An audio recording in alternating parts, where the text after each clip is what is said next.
Ramen ini bersuhu 100 derajat Celcius. Pemiliknya membuat challenge, jika ada yang bisa menghabiskan ramen yang mendidih kurang dari 5 menit, seluruh keluarganya boleh makan gratis selama setahun. Sang suami tertawa, mengatakan itu mustahil. Tapi tiba-tiba istrinya menyendok sup ramen mendidih itu, dan mulai meminumnya satu teguk demi satu teguk. Suaminya syok, istrinya sama sekali tidak kepanasan, bahkan tangannya tetap menempel pada mangkuk yang panas itu. Semua pelanggan di situ juga terheran-heran sampai wanita itu menghabiskan ramennya hingga tetes terakhir. Owner restonya pingsan seketika. Sementara suami dan anaknya bersorak gembira memenangkan makan gratis setahun, sang istri Elsa sama sekali tidak senang. Karena jauh di lubuk hatinya, dia tahu ada yang tidak beres dengan tubuhnya belakangan ini. Bahkan di tengah musim panas yang terik, Elsa menggigil kedinginan saat suhu mencapai 100 derajat. Kopi panas yang dibawa suaminya terasa seperti es baginya.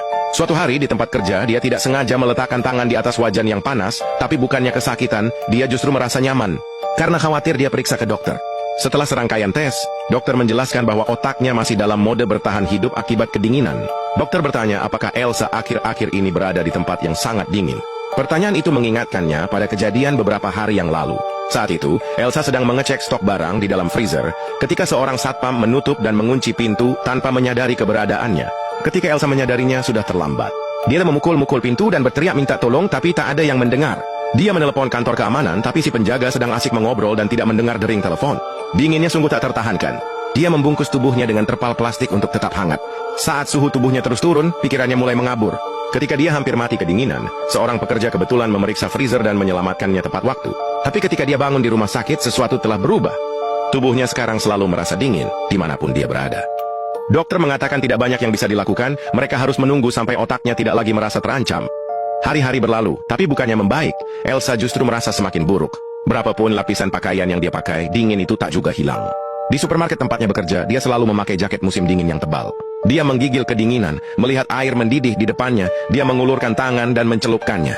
Dan untuk pertama kalinya, dia akhirnya merasa hangat. Lambat laun dia terpaksa cuti kerja. Tapi meski semua pemanas di rumahnya dinyalakan dengan maksimal, dia masih saja kedinginan.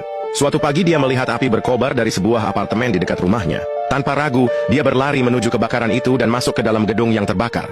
Tapi dia tidak terluka sama sekali. Dia berhasil keluar dengan selamat, membawa para korban satu persatu.